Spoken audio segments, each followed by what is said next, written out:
Assalomu alaykum, Sharqiy Turkistonlik qarindoshlar. Men Nur Ahmad Qurban, Sharqiy Turkiston Cumhuriyeti Sürgünlü Hükümetining millat vakili. Men bugun tor dunyosi tarqalgan va talash tortish qilinayotgan bir kishini qarata o'zimning tushunchalarini sizlar bilan o'rtoqlashmoqchiman. Hamkorlikmi, buzg'unchilikmi? Uyg'urlarning davo tarixiga qaraydigan bo'lsak, bu davo hamon kontrollik ichida bo'lib keldi. Dava deyiladigan söz hareketler yerim asr degidek Türkiye'de idi. Türkiye bolsa bu hareketlerini lazım bolsa körüklep, lazım bolmasa besip, nahayet küçük bir kozur hesabıda oynap kelgen idi. Biz oylaydık, şu Türkiye bizni demegandimi, özü üçün bolsumu oyunu çoğurak oynagan bolsa. Şu bahanada bizmi sel pitinip kalarmıdıkken, Şarkı Türkistan davası Türkiye'de xuddi küçük balının kolidaki tıllağı okşaydı. Balı qo'lidaginin qimmatini bilmagachga, uningga faqat bir tal muzqaymoq ilib yeb o'ldirdi. Xuddi shundoq bo'lib kelgan bu o'yinlar birla 1997-yildan boshlab Turkiya tashqi siyosatida Xitoyni birinchi o'ringa qo'yish burilish nuqtasi bo'lish bilan ma'lum jihatda cho'ng o'ynash boshlandi. Ammo yanada bizni azroqmi manfaatlantirmaydigan shakldagi cho'ng o'ynash edi. Sharqiy Turkiston Milliy qurultiyining markazi Germaniyada qaror topgan chog'lardimi Rais Muhammad Rizo Bekin yanada Turkiyada bo'lg'achqa Sharqiy Turkiston harakati Turkiyaning kontrolida edi. Bo'libmi bu Rizo Bekin oshkor holda Sharqiy Turkistonni deb Turkiyani Xitoyga dushman qilish niyatining yo'q ekanligini oshkora jakarlagan bir shaxs edi. Ondan başqa özümü Xitay konsulxonasining ziyofatlariga berib turadigan kishi edi. Bir qulluq monopol holatidagi Sharqiy Turkiston harakatlari 90-yillar oxirlaridan boshlab kontrollikdan chiqishga boshladi. Bu haqda G'ulom Osman video nutqlarida to'xtalib o'tgan edi. G'ulom Osman va sabdoshlari tunji qitim kontrol sirtida avtonomiyaga qarshi imzo to'plash faoliyati bilan ularning bir xil iqishga tushgan hayoti ve şirket üstüdeki dava hareketlerine dezgetkizib o'tgan edi. Yana bir qitimda Can Zeminning davlat nishoni bilan mukofotlanishi va Turkiyada ziyoratda bo'lishiga qarshi monopolchilarning kontrolligidan chiqib namoyish qilgandimi bu Rizo Bekinning tahdidlariga uchraganligini aytib o'tgan edi. Ya'ni bu kishi Sharqiy Turkistonning emas, Turkiyaning davochisi edi. Bugünkü kelgende şunu gördük ki Türkiye'deki teşkilatlar At Aylıxan'a, Yol Sarıxan'a perdesinde Şarkı Türkistan üçün emez, Türkiye üçün işleyden ulum varken. Gepni kısqartay, Türkiye'nin şunca tirişçanlıkları qarmay, 2019 kelgende Şarkı Türkistan'ın siyasi davası Türkiye'nin kontrolünden bütünlay çıktı. Ezelden bu kozurunu kolunda tutup kelavatkan Türkiye'ye bu hal eğir geldi. Gerçi Türkiye'nin bir multi teşkilatlar bolsumu, Xitaylarning hammasidan bek beşini ağırtıdığanları sırtda bolğaçqa qanaat qılalmaydı. Şuna bek köp xil urinishlarni heligicha to'xtatmadi. Ba'zida ma'lum lider siyaqida kishilar vasitasi bilan, ba'zida ma'lum tashkilotlar vasitasi bilan kontrollikni qo'lga olish urinishlari to'xtamay sinmoqda. Endi bugungi asli temamizga ani janobi sini tugitib maqsad keldik. Növətdə fidoilar ekrani orqali o'ttirg'i chiqarilgan eti ulug' fitna bir necha yildan beri tayyorlanayotgan fitnaning eg'iz elish yoki portlashidir. Xabaringlar bor. Fitnaga sayqonlik qilayotgan fidoilar yaqinda bir diniy fitnaga sahna bo'lishga chash tarayotganda tushdan qarshilikqa uchragan edi. Endi bir siyosiy fitnaga so'rin bo'lib beryapti. Bunun bir ajablanarligi yo'q. Çünkü fidoilarning asli maqsadi palonini yoki po'kinini ekranga chiqarish emas, o'zini ekranga chiqarish, o'zini doim kun tartibda tutish bo'lib, shuning uchunmi taklif qilinadigan ekran mehmonining kimligi, suhbatning mazmuni muhim emas. Ulardan qat'iy nazar o'zini ekranda tutishga bir bahona chiqsa, vosita bo'lib bersa bo'ladi. Buni o'tmishdagi va bundan keyingi qilmishlardan to'liq bilalaysizlar. Emli gapni ekran mehmini Nurgul Savit xonimdan boshlaydi. Bu faoliyatchan millatparvar xonimning xatti harakatları bilan billa qaynashgan odamlarning kimligi, o'tganki va hozirgi siyosiy mavqesi qatorliqlarni tushunib chiqsak, meningcha uning bu qitimqi buyuk yoki ulug'vor niyat bilan o'ttirg'i chiqishining orqasida nimalarni yotganligini op-ochiq bilalaymiz. Aldı bilan uning qanchalik millat so'yar xonim ekanligini shaxsiy hayotiga nazar silib kuzatsak, uning millatini shuncha so'ydigan turib, birarmi Uyg'ur bilan to'y qilmagan hayotini ko'ramiz. Bir millatchi o'z naslining milliy kimligini o'ylamaydigan ishlar bo'ladi ekan. Endi texi 4 yil oldidagi Sharqiy Turkistonliklarning mustaqillik irodasini bildirishga atalgan 100 ming kishilik imzo to'plash faoliyatida bu xonim qaysi mavqeda edi? Jackning hiliqi yuragimizni zedi qiladigan, biz uchun haqorat bo'lgan Xitoycha ism bilan mavzu qo'yilgan imzo to'plashning eng aktiv tashviqotchisi bo'lgan edi. Imzoga qo'l qo'ydingizmi? Deb qamlashtirib mavzu qo'yilgan chaqiriq so'zlarimizga dalil bo'lalaydi. İmzaga imzo qo'ydingizmi deb tarjima qilsaqmi bo'ladi. Bek qamlashgan jumla ziyoli emasmi? Hatto Sharqiy Turkiston deyishning qiladigan va qilmoqchi bo'lgan ishlarga naqadar ziyonli bo'ladiganligini donolik bilan isbotlaydigan bir yozma yozib e'lon qildi. Buningda shundoq buyuk rejalar borki, Sharqiy Turkiston deydigan bichoralar chorsizlikda levini tishlab qolgudek. Chet elliklar hukumat yoki tashkilot odamlari shu yerni xaritadan ko'rsatib ber deb so'rab qolsa, o'sal bo'lib qolganligini eskartildi. Hatto shu yergacha ketdiki, agar hilki Xitoy qo'ygan ismni demay turib, Xitoyga jinoyat otishga urinsak, amaliyotda Xitoyning jinoyatini inkor qilgan bo'ladi ekanmiz. Nima degan dono rijalar? Rija shuki, Sharqiy Turkiston deydigan bir yer xaritada bo'lmagan ekan. Yo'q yerda qandoq jinoyat yuz bersin deganga tayandirilayotgan bir aqlliq rija. Hatto osonlik demasakmi bo'lmaydi ekan. Ya'ni bu deganlik jungolik ekanligimizni e'tirof qilish demakdir. Chunki faqat jungolik bo'lganda osonlik bo'limiz emasmi? Bu xonimning Sharqiy Turkiston xalq tarafidan vakilimiz ekanligi inkor qilingan Uyg'ur qurultiyi bilanmi, atalmış Uyg'ur hareketi bilanmi qaynashgan o'tmishini hammaylar obdan bilamiz. Keyin birla 180 gradus burilish yasab, Uyg'ur qurultiyining qarshisidan chiqqanligini va mustaqilchi keskin qirliq vatanparvarga aylanganligini sir emas. Birmuncha balki mushu keyingi kimligi bilan tushunib kelayotgan bo'lishi mumkin. Ammo o'tmishdagi qaynashmaları torlarını halan miqdarda tapqılı bo'ladi. Qiziq yeri, ana shu ada juda bo'lgan qurulday bilan texi yaqinlar qaynashganligini bilamiz. O'tgan yili billa qaynashganliklarining kimliklariga, siyosiy mavqelarga qarab chiqaydi. Bu xonim yaqinda Fransiyadagi Erkin Abdulhamidning Ko'langi hukumati tarafidan saylan hukumatiga bosh qilib saylanganligi haqida bir yo'llanma ommaviy turbatlarda ko'rilib, onundaki savat, seviyege ait meselelerge nişan bolganligini hammalar eslayalaysizlar. Hacep katta bilermen toplangan bir tavkaken bu deb zoqlangudek yuqori seviyedeki yazmaydı. Bu Erkin Abdulhamid yoki Abdulhamid Erkinning kimligini ilgari koni xatirlardan izsanlar topalaysizlar.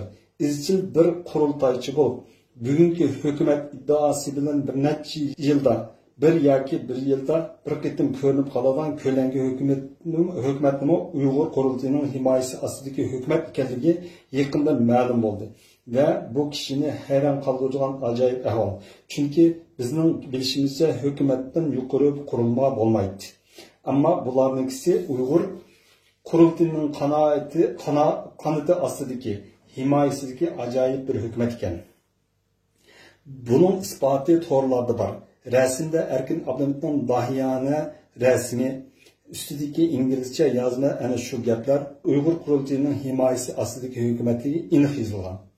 Erkin Abdulhamid hukumatga yaqinlashganda asosan Uyg'ur qurultiyining taslimchiligidan bezorligi to'g'risida dardlanib, hatto qurultayning ba'zi avtonomiyachilikka dalil bo'ladigan hujjatlarini avatib qalb tushundirgan edi.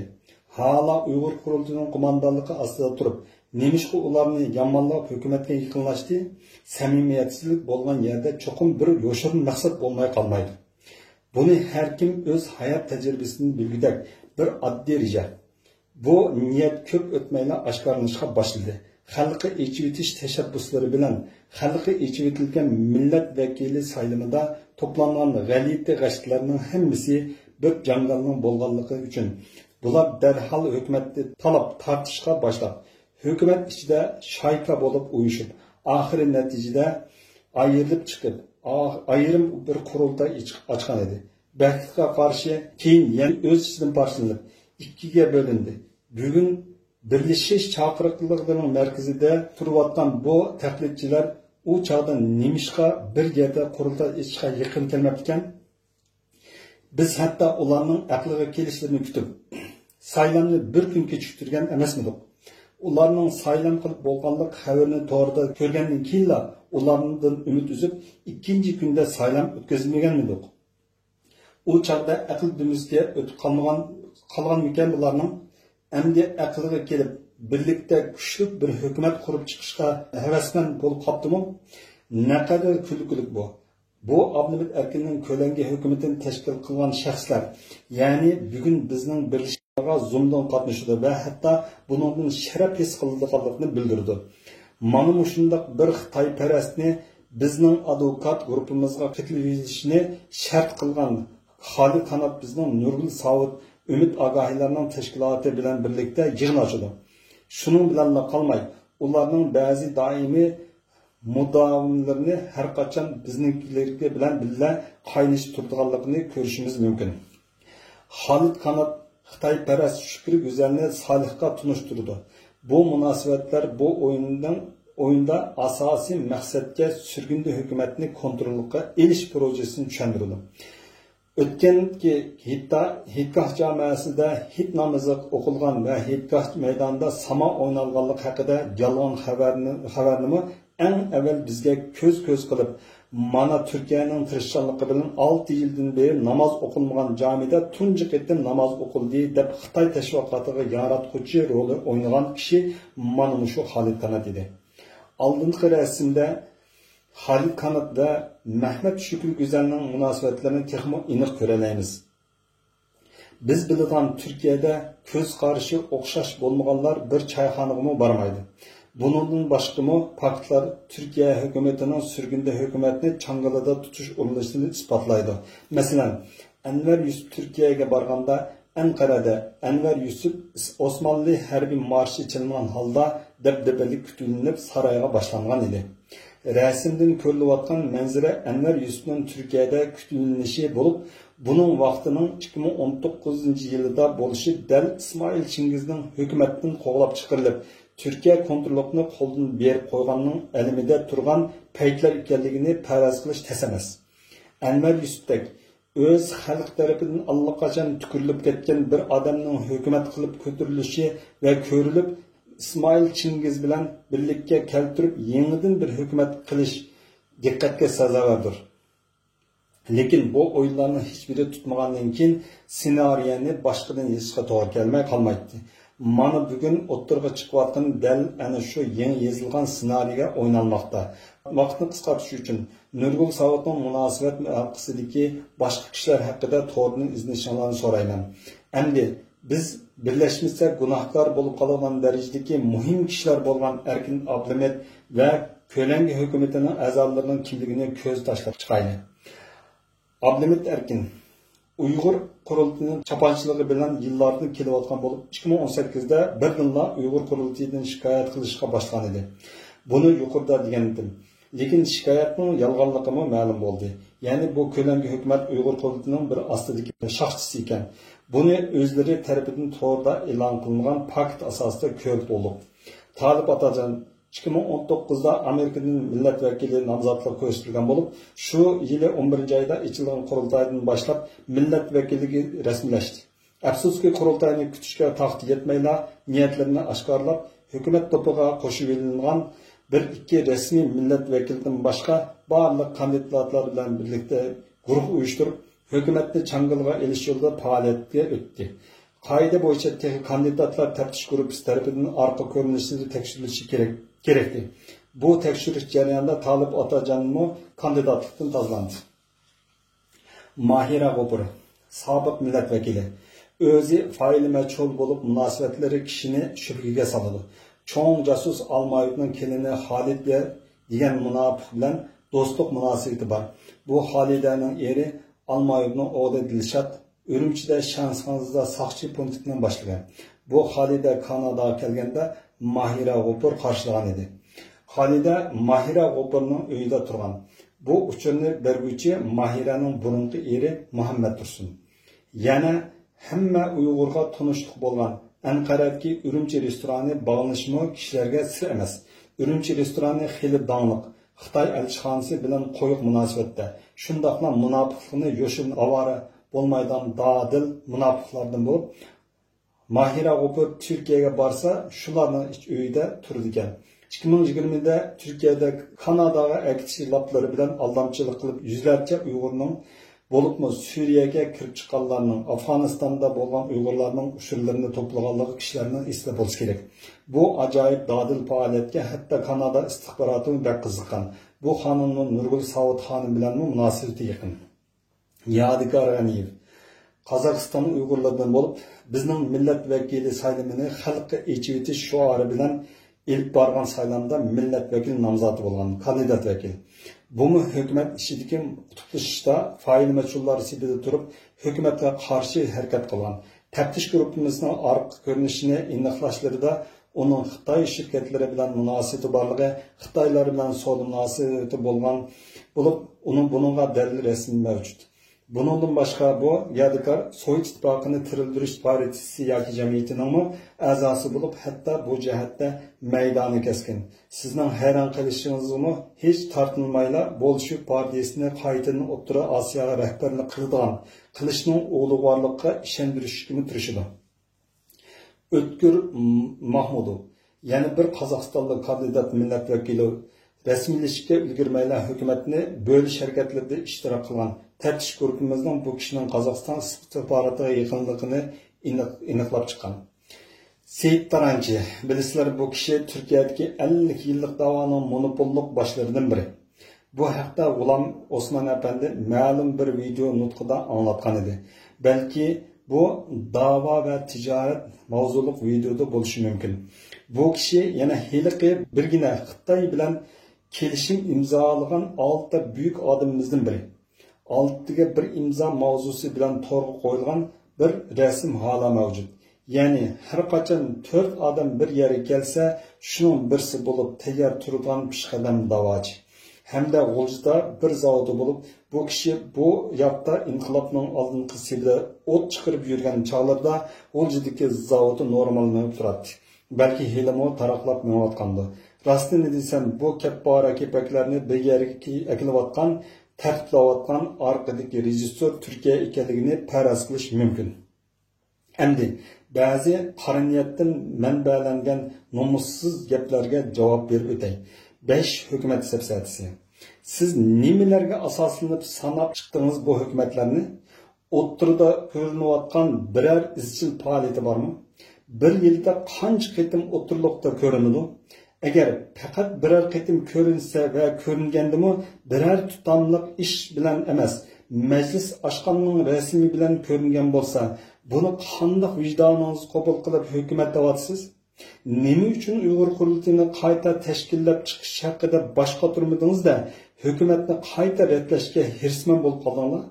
Nihoyat aniqki, boshqa buchilar A top yoki B toplar kontrollikning ichida bo'lganligi uchun ular Xitoyni xafa qila olmaydi. Xitoy sizib bergan yo'l bilan mangdi. Faqat kontrollikqa elinmagan faqat hukumat qoldi. Bunimi atam etman bayiqiga aylantirib, andan xotirjam qilmoqchimi? Maqsadinglar shu qadar ulug'vor bo'lsa, nima uchun hukumatga yaqinlashib, hukumatda vazifa ilish, bilmaganlaringizni bildirish, qilolmaganlarimizni qilib ko'rish orqali bu maqsadga yetishni o'ylamasdan cho'qim buzish, qayta qurishni zarur hisobladingiz? Qo'lidan ish keladigan necha odamlar bor? Kim ular? Nima qila oladi? Yana biri, xolislik chumbardisi taqoylab o'ttirib chiqqanlarning har qandaqining o'tmishini varaqlaydigan bo'lsangiz, orqasida ishak po'qpo o'tirganligi ko'riladi. Mushu yerda oldiga chiqarib qo'yilgan xonimning o'zini desak, texi o'tgan yilning 9-iyida Uyg'ur qurultiyi bilan qaynashganligini ko'ramiz. Rasmimi bor. Bu qanday xolislikmish? Erkin Abdülhamit tarafidan saylan beshi qilib tayinlanganligining o'zila xolis emasligining dalili bo'la oladiganligini anqirg'idek hal yo'qmi? Heliqi imzoga qo'l qo'yish degan sababidinmi bu? Sen bir ko'langi hukumat tarafidan saylangan bo'lsang, boshqalar seni qandoq e'tirof qiladi? Sening degan yeringga kelmasa gunohkor bo'lgudek ishmikan? Merhamet qulingizdan kelganini jazolaysiz. Xalqqa ichikliganligimiz va buning oqibatlari haqida ko'p to'xtaldik. Chet ellarda bu hargizmi qo'llanishga bo'ladigan usul emasligini amaliyotda o'tkazdik. Tajribaga ega bo'ldik. Mushu vaqtdan boshlab hukumatda millat vakili bo'lishni xohlaydiganlar ideya jihatdan tayyorlikda bo'lsanglar bo'ladi. İnşallah bu yazda Uygurlar köprek devletlerinin hemmisiga adam evetip cemaatini toplap şu toplananlarga endi muşu devletkilerge vekil bulalaydıganlarını millet vekiller kılıp saylap verenler dep sayıltıp gelmekçimiz. Mümkün kadar torlarda toplanış vaktini aldın uqturup ilacı bar köprek adam toplaşka tirişimiz ve şular bilen saylam ötküzümüz. Ama topqa kelmay, arqadan xalq nomini suiiste'mol qilib fitnib tarqatganlarning gaplari tükürük. Qiziqadigan bo'lsangiz, mana shu chog'da saylamga kel. Yana shuni aniq deb qo'yay. Bu so'zimda yuqorida ismi zikr qilinib, kimliklari haqida to'xtalgan shaxslarga hukumatda mangu o'rin yo'q. Siyosiy da'vo ishidimi o'rin yo'q. Avar bo'lmang. Siz xalq emas, bir necha buzg'unchi.